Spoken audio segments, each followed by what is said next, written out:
Hello everybody and welcome back to another video. I feel like it's been a long time because I haven't uploaded since Vlogmas Day 19. So this will be my first upload since then, first upload of the new year, and it's going to be a big update because it's a 4-week pregnancy update. I haven't uploaded one since I was 17 weeks, so this will be covering weeks 18 through 22.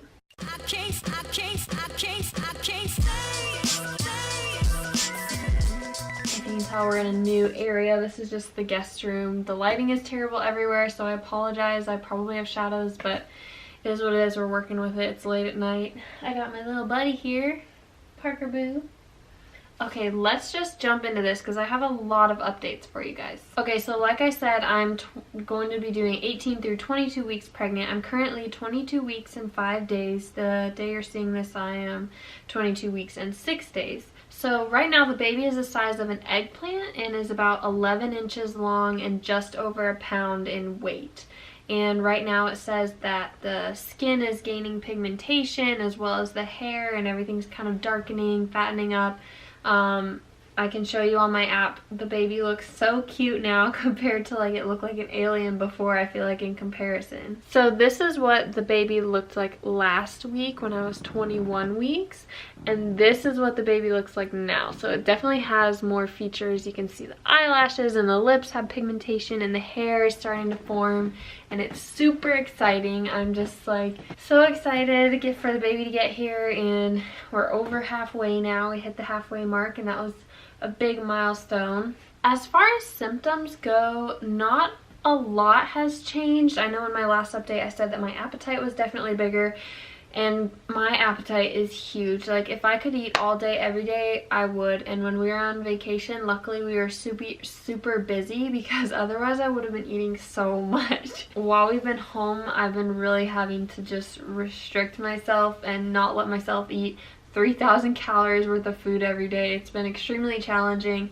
With the holidays, everybody's bringing in goodies to work, and it's very hard for me to say no because I just want anything and everything in my stomach right then. And so I've definitely been hungry. I've been trying to stick to nutrient-dense foods, mostly things that I was eating pre-pregnancy to stay fit. So, you know, like high protein and healthy fats and unrefined carbohydrates and stuff like that. So I've been trying to as much as I can, but then I walk into work and there's a bagel sitting on the counter and I'm like, I can't say no. But I've really been trying to eat healthy just because I'm trying to keep the weight gain in check. I have gained about, it just depends like what you count as my pre-pregnancy weight, because right before I found out I had put on a few pounds from the hormones, so I don't really know if you count that, but from where I'm counting my weight gain starting point from, I've gained 13 pounds, which is good for the halfway point, and I'm just over halfway, so I'm hoping I can maintain that gaining so that I won't have gained any more than 25 to 30 pounds like is recommended. I know every doctor is different, and honestly my doctor would probably be fine if I gained less than that, so I'm just trying to not blow up like a balloon. But also Christina keeps telling me I just need to enjoy the pregnancy and not worry about it, and I'm trying to embrace all of the changes that are happening.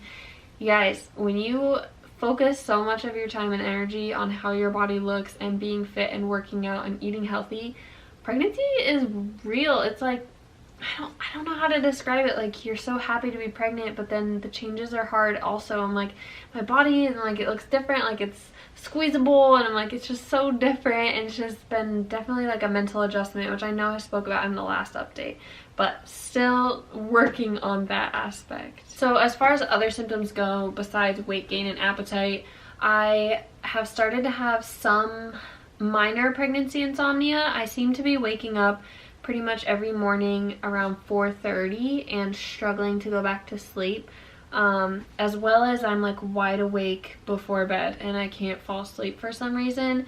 I don't know if it's because those are the baby's active times. Like, no joke, you guys, I think I have one of the most active babies, because I know in my due date group that I'm in on Facebook, a lot of people still haven't felt their baby, so they maybe don't notice, but I have been feeling the baby move for over 6 weeks now, and the baby moves all day, every day. Like, I don't even know. I feel like the baby's kicking 24/7, and I'm like surprised when I don't feel kicking. I'm like, I haven't felt it in like 20 minutes. Like, I seriously feel like the baby kicks every 30 minutes for like 10 minutes at a time. Like, it's so crazy, and I don't know when it sleeps.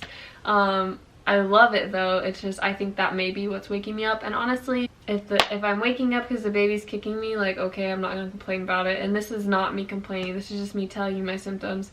Yeah, I'm tired because of it, but what better reason could there to be besides, you know, your baby's waking you up because it's being active? So it's not something that I dislike, and I wouldn't change it. It's just that's what's going on right now. Actually, last night was the first night I slept like through the night other than getting up to go to the bathroom, because, you know, gotta get up and pee, which I only have been getting up once a night to go to the bathroom, which I feel like is pretty good for this stage right now, because during the day I go to the bathroom like every 20 minutes because I've been drinking so much water. Definitely the insomnia has kicked in, so I am feeling a little more tired, but it's nothing like the first trimester. First trimester, like, it was like a slug and you can't work through it, but now it's more, I just feel tired and not exhausted, if that makes sense. Ooh, another thing that is new that I've never dealt with before, I'm having some sciatic pains, which Christina deals with these a lot. I never have, so it's new. It's like starting in my glute and going down, and sometimes it goes up into my back. And I know it's not muscular because when it started, I hadn't done a leg workout or anything to strain it in like a week or two, so I know it's definitely sciatic. Christina showed me a few stretches, and stretching every day has definitely helped. So stretching is a new part of my daily routine, and I've never been a stretcher. I probably should have been making it a habit before I was pregnant, but we are now, and the stretching definitely helps a lot. Yeah, sciatic pain, and then sometimes when I sleep too long on one side, I'll wake up and my hips are kind of aching, but then I just roll over and it's fine. So no major aches or pains other than that. So that's pretty much it as far as symptoms go. It's been pretty smooth sailing so far these last few weeks, which I'm very grateful for.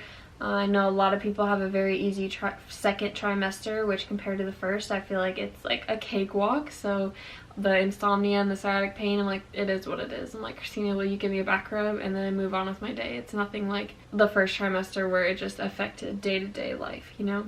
So as far as working out goes, I kind of just wanted to like compare pre-pregnancy to now. So I know in my last video I said that I was getting back into workouts once I hit my second trimester around 12 or 13 weeks. So I started going about twice a week, and I said I was fatiguing very quickly, but I also had taken 4 months off because I had taken 3 months off from the first trimester, and then I had taken a few months off before that just because of everything with the fertility stuff. I was just stressed, and working out became one of the things I wasn't doing for a few months, but I jumped back into it, and I definitely had lower stamina, and that has gone up the last few weeks, whether it's from me working out more or just getting more energy back. I don't really know. I can make it through a whole workout now, which is amazing. Ever since we got back from Florida, Christina and I have been going multiple times a week. I think last week we went 4 times. This week we've gone twice, and I'm hoping to hit 4 times again by Saturday. It's Wednesday, so I have a few days to get a couple more workouts in. It just makes me feel so good. It makes me feel like I can do anything. Like when I get home, I just jump into doing things because I've already have that momentum of being, you know, moving, and so it's amazing. I was just gonna run you through really quick basically what each workout consists of, and if you guys want a more detailed workout video, I could probably have Christina film one of me doing it in the gym. If you guys are interested, just leave a comment below. So basically every workout starts out, I do 5 to 10 minutes on the bike, the recumbent bike, and I just warm up on like, I don't know, 7 or something like that, just to get my legs warm, so that after that I go and do about 10 minutes of stretching. I can show you my stretch routine if you're interested, but it's just basic leg stretches and hip opening stretches and stuff like that to relieve the sciatic pain, and that just starts me out on a really calm note for the workout, and it kind of like helps reduce any anxiety that I've had throughout the day. So I'm really grateful to Christina. So if you're watching this, Christina, Linda, it's weird to call you your name. Thank you for getting me to stretch every day, because I really have started to look forward to those 10 minutes to myself to stretch and just like release all the stressors from the day and get ready for the workout. So bike, stretch, and then we jump into whatever muscle group we're doing. For example, today we did back and bis. Christina will usually lead the upper body workouts, And then I like to make our leg workouts because legs are my favorite muscle group to work out. And also it's really funny to watch Christina be like, I hate leg day, because I will make her do things and she does not enjoy leg day very much. But I'm like, come on, it's so fun. Like, she loves chest day and I'm like, I hate you. We're just so different in that way. But that is what it does.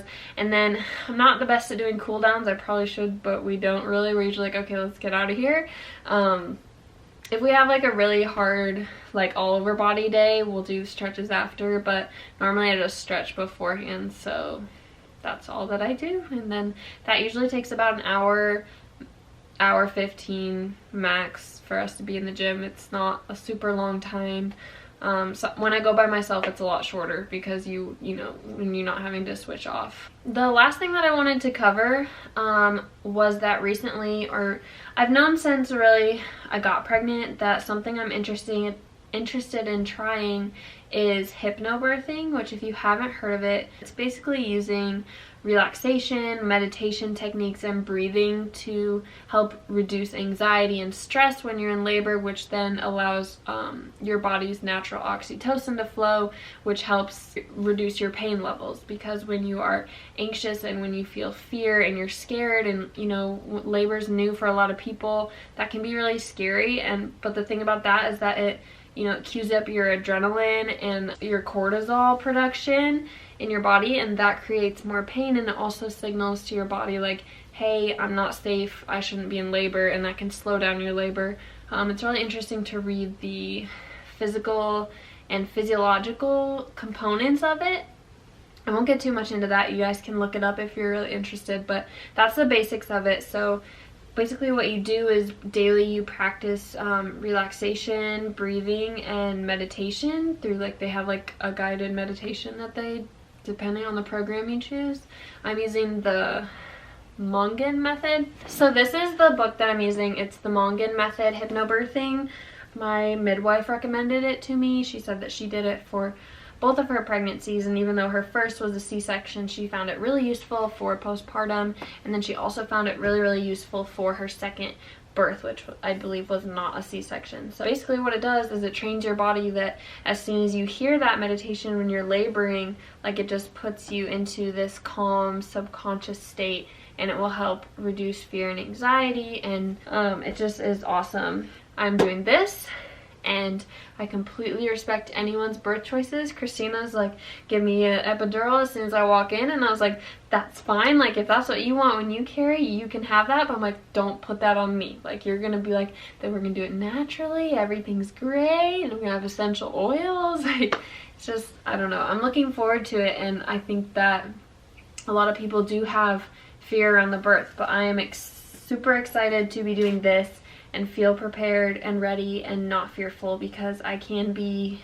anxious about new scenarios, and I don't want this to be one of these times. I want it to just be joy and excitement, and I'm really looking forward to the baby coming. Also, keep your eye out for the gender reveal video. I need to work on that. I'm sorry, you guys.